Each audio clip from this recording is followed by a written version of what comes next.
सुप्रभात प्यारे बच्चों। आज हम 9वीं कक्षा के हिंदी की पाठ्य पुस्तक स्पर्श भाग 1 से पाठ 5 धर्म की आड़ का तीसरा भाग पढ़ेंगे। विद्यार्थियों, इस पाठ के लेखक श्री गणेश शंकर विद्यार्थी जी हैं। आगे बढ़ने से पूर्व पिछले 2 भागों में अभी तक जो हम पढ़ चुके हैं, आइए एक बार उसे भी दोहरा लेते हैं। पिछले भाग में हमने पढ़ा था कि देश में धर्म के नाम की धूम मची हुई है। धर्म के नाम पर उत्पात किए जाते हैं, जिद की जाती है, आपसी झगड़े भी करवाए जाते हैं। एक साधारण आदमी धर्म की सच्चाई को सोचे समझे बिना धर्म के नाम पर मर मिटने के लिए तैयार हो जाता है। सभी शहरों में यही हाल है। कुछ चालाक और पढ़े लिखे लोग मूर्ख लोगों की शक्तियों का दुरुपयोग करके उन्हें अपने स्वार्थ के लिए काम पर लगा देते हैं। इस प्रकार अपना बड़प्पन सिद्ध करना चालाक लोगों के लिए बहुत ही सुगम हो गया है और साधारण आदमी के मन में यह बात बहुत अच्छे से बैठा दी गई है कि धर्म के हित में जान दे देना बहुत ही पुण्य का काम है। विद्यार्थियों, इसके साथ साथ हमने यह भी पढ़ा था कि पाश्चात्य देशों में धनी लोगों की ऊंची ऊंची इमारतें गरीब लोगों का मजाक बनाती हैं। धनी लोगों ने पैसे के बल पर अपना साम्राज्य स्थापित कर लिया है, फिर धन के लालच में गरीब लोगों को अपने वश में कर लिया। गरीब लोगों को रोटी के लिए भी लगातार संघर्ष करना पड़ता है। इतना परिश्रम करने के बाद भी उन्हें झोंपड़ियों में रहना पड़ता है। इसी वर्ग भेद को मिटाने के लिए वहाँ पर साम्यवाद और बोल्शेविज्म जैसे सिद्धांतों का जन्म हुआ। विद्यार्थियों, लेखक ने इसके साथ साथ हमें यह भी बताया था कि बुद्धि की मार धन की मार से बहुत ज़्यादा खतरनाक है और कुछ धार्मिक कहे जाने वाले चालाक लोग अपनी बुद्धि और युक्ति के बल पर मूर्ख लोगों को अपनी बातों के जाल में फंसा लेते हैं और साधारण लोग बिना सोचे समझे आंख बंद कर उनके अनुयायी बन जाते हैं। उनकी सोचने की शक्ति समाप्त हो जाती है, फिर वे अपनी जान की भी परवाह नहीं करते। धर्म और ईमान पर किए जाने वाले इस व्यापार को रोकने के लिए हमें साहस और दृढ़ता से कदम उठाने होंगे, क्योंकि जब तक ऐसा नहीं होगा तब तक भारतवर्ष में प्रतिदिन बढ़ते जाने वाले झगड़े कम नहीं होंगे। इसके बाद का अंश आज हम पढ़ेंगे। धर्म के उपासना के मार्ग में कोई रुकावट ना हो। जिसका मन जिस प्रकार चाहे उसी प्रकार धर्म के भावना को अपने मन में जगावे। धर्म और ईमान मन का सौदा हो, ईश्वर और आत्मा के बीच का संबंध हो, आत्मा को शुद्ध करने और ऊंचे उठाने का साधन हो। वह किसी दशा में भी किसी दूसरे व्यक्ति की स्वाधीनता को छीनने या कुचलने का साधन ना बने। आपका मन चाहे उस तरह का धर्म आप माने। अब लेखक आगे हमें बता रहे हैं कि धर्म के उपासना के मार्ग में कोई भी रुकावट ना हो। मतलब कि हम जिस भी धर्म को अपनाना चाहते हैं हम उसे अपना सकते हैं, तो उसके रास्ते में कोई भी रुकावट, कोई भी बाधा नहीं होनी चाहिए।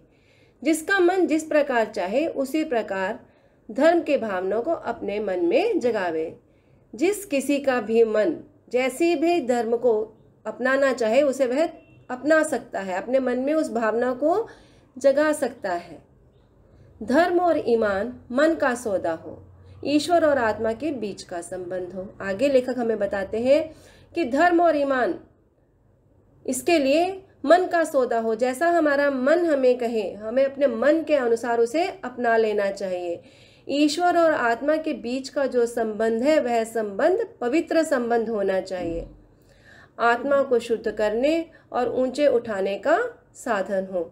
मतलब कि यदि हम अपने मन से अपने धर्म को अपनाएंगे हमारे विचार शुद्ध होंगे। यदि हमारे विचार शुद्ध होंगे तो हमारी आत्मा भी शुद्ध होगी। यदि आत्मा शुद्ध होगी तो हम और भी ऊंचा उठेंगे। वह किसी दशा में किसी दूसरे व्यक्ति की स्वाधीनता को छीनने या कुचलने का साधन ना बने। हम जिस भी धर्म को अपना रहे हैं वह किसी भी दशा में किसी दूसरे व्यक्ति की स्वाधीनता को ना तो छीने और ना ही उसको कुचलने का साधन ही बने। आपका मन चाहे उसी तरह का धर्म आप माने, आपका मन जिस तरह के धर्म को मानना चाहे आप उसी तरह के धर्म को मान ले। ऐसा किसका मानना है? ऐसा लेखक गणेश शंकर विद्यार्थी का मानना है। उनके कहने के अनुसार जब हम धर्म का पालन करते हैं तो हमारी आत्मा शुद्ध हो जाती है। मतलब जब अपने मन से धर्म का पालन करते हैं तो हमारी आत्मा शुद्ध हो जाती है और आत्मा के शुद्ध होने से अच्छे विचार आते हैं और आदमी जो है उन्हीं विचारों से और भी उच्च बन जाता है। और दूसरों का मन चाहे उसी प्रकार का धर्म वह माने। दो भिन्न धर्मों के मानने वालों के टकरा जाने के लिए कोई भी स्थान ना हो। यदि किसी धर्म के मानने वाले कहीं जबरदस्ती टांग अड़ाते हों तो उनका इस प्रकार का कार्य देश की स्वाधीनता के विरुद्ध समझा जाए। अब लेखक आगे बता रहे हैं कि दूसरों का मन चाहे, जो दूसरों का मन चाहता है उन्हें उसी प्रकार का धर्म अपना लेना चाहिए। और दो भिन्न धर्मों के मानने वालों के टकरा जाने के लिए बीच में कोई भी जगह खाली नहीं होनी चाहिए। जिसका जो मन में आए उसे वैसा ही करना चाहिए। और यदि किसी धर्म के मानने वाले कहीं जबरदस्ती आकर टांग अड़ाते हो, बाधा डालते हो तो उनका यह कार्य देश की आज़ादी के विरुद्ध समझा जाए। देश की स्वाधीनता के लिए जो उद्योग किया जा रहा था उसका वह दिन निसंदेह अत्यंत बुरा था जिस दिन स्वाधीनता के क्षेत्र में खिलाफत, मुल्ला, मौलवियों और धर्माचार्यों को स्थान दिया जाना आवश्यक समझा गया। एक प्रकार से उस दिन हमने स्वाधीनता के क्षेत्र में एक कदम पीछे हटकर रखा था। आगे लेखक हमें बता रहे हैं कि देश की स्वाधीनता के लिए जो उद्योग किया जा रहा था, मतलब कि देश को आज़ाद कराने के लिए जो प्रयास किए जा रहे थे उसका वह दिन बहुत ही बुरा दिन था। कौन सा दिन? जिस दिन स्वाधीनता के क्षेत्र में हमने खिलाफत, मुल्ला, मौलवियों और धर्माचार्यों को स्थान दिया जाना आवश्यक समझा। तो एक प्रकार से उस दिन हमने स्वाधीनता के क्षेत्र में एक कदम पीछे हटकर रखा था। जिस दिन हमने इन्हें जो है, मतलब कि जिस दिन हमने खिलाफत, मुल्ला, मौलवियों और धर्माचार्यों को स्वाधीनता के क्षेत्र में स्थान दिया जाना आवश्यक समझा, उस दिन हमने स्वाधीनता के क्षेत्र में एक कदम पीछे जो है कर लिया था। अपने उसी पाप का फल आज हमें भोगना पड़ रहा है और उसी पाप का फल हम आज भी भुगत रहे हैं। देश को स्वाधीनता के संग्राम ही ने मौलाना अब्दुल बारी और शंकराचार्य को देश के सामने दूसरे रूप में पेश किया, उन्हें अधिक शक्तिशाली बना दिया। और हमारे इस काम का फल यह हुआ कि इस समय हमारे हाथों ही से बढ़ाई इनकी और इनके से लोगों की शक्तियां हमारी जड़ उखाड़ने और देश में मजहबी पागलपन, प्रपंच और उत्पात का राज्य स्थापित कर रही हैं। तो उसी पाप का फल हम आज भी भुगत रहे हैं। देश को स्वाधीनता के संग्राम में ही ने मौलाना अब्दुल बारी और शंकराचार्य को देश के सामने दूसरे रूप में पेश किया गया और उनको और ज़्यादा ताकतवर बना दिया गया। और हमारे इस कार्य का फल यह हुआ कि इस समय इनके और ये लोग और इनके ही लोगों की शक्तियां जो है हमारी जड़ उखाड़ने में, मतलब कि हमें समूल नष्ट करने में और देश में मजहबी पागलपन पैदा करने में, प्रपंच और उत्पात का राज्य स्थापित करने में ये क्या हो रही हैं? सफल हो रही हैं। कहने का मतलब यह है कि स्वतंत्रता के प्रयासों के अंतर्गत धर्माचार्यों, मुल्लाओं, खिलाफत और मौलवियों को स्वाधीनता के लिए गठित संस्थाओं में शामिल किया गया। उन लोगों ने स्वाधीनता यानी कि स्वतंत्रता के प्रयासों में सहायता भी की। इसका प्रभाव यह हुआ कि वे शक्तिशाली और निरंकुश बन गए। उन्होंने देश में लोगों को धर्म के नाम पर लड़वाना शुरू कर दिया। आज जो भी धार्मिक कट्टरता है वह उन्हीं धर्माचार्यों के कारण है।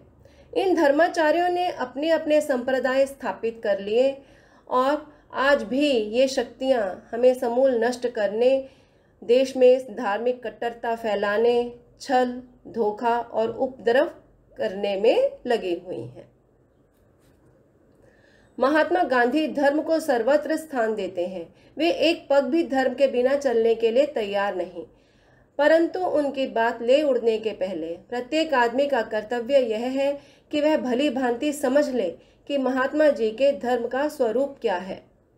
धर्म से महात्मा जी का मतलब धर्म ऊंचे और उदार तत्वों का हुआ करता है।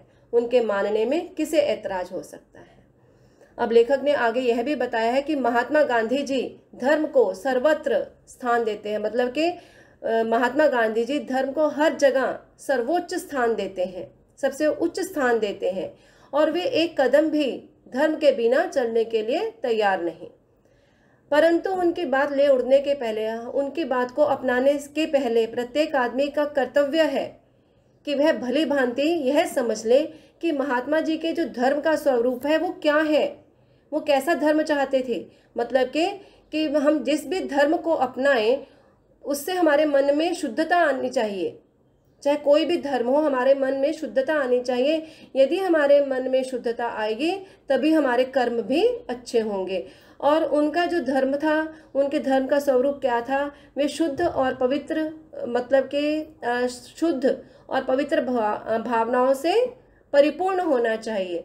और उसके अंदर कल्याण की भावनाएं निहित होनी चाहिए, मतलब कि कल्याण की भावना उसमें जरूर होनी चाहिए। और सत्य और अहिंसा को ही वे क्या मानते थे, परम धर्म मानते थे। तो उनके धर्म का यही स्वरूप था। इसके लिए पहले हमें यह अच्छी तरह से समझ लेना चाहिए कि उनके धर्म का क्या स्वरूप है। धर्म से महात्मा जी का मतलब ऊंचे और उदार तत्वों का हुआ करता है, मतलब कि हमारे जो सोच है वह ऊंची होनी चाहिए और उसमें उदार तत्व विद्यमान होने चाहिए। उनके मानने में किसे ऐतराज हो सकता है, और उनके इन जो उन्होंने हमें बातें बताई हैं, जो सिद्धांत बताए हैं, उनको मानने में किसी को भी कोई ऐतराज नहीं हो सकता। तो विद्यार्थियों, इसके साथ ही आज का पाठ का अंश मैं यहाँ पर समाप्त करती हूँ। आइए पाठ में आए कुछ कठिन शब्दों के अर्थ समझ लीजिए। पहला है उपासना। उपासना का अर्थ होता है पूजा। उपासना पूजा करना।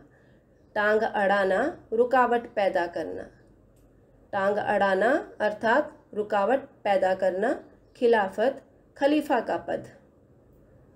जड़ उखाड़ना, समूल नष्ट करना। जड़ उखाड़ना अर्थात समूल नष्ट करना। मजहबी, धर्म विशेष से संबंध रखने वाला। प्रपंच, धोखा। उदार, उदार का अर्थ होता है दयालु। ऐतराज, आपत्ति। तो मैं उम्मीद करती हूँ पाठ का जो अंश हमने आज पढ़ा है सब बच्चों को अच्छे से समझ में आया होगा, और आप बच्चे भी इस पाठ को 2 से 3 बार अवश्य पढ़ लीजिए। धन्यवाद।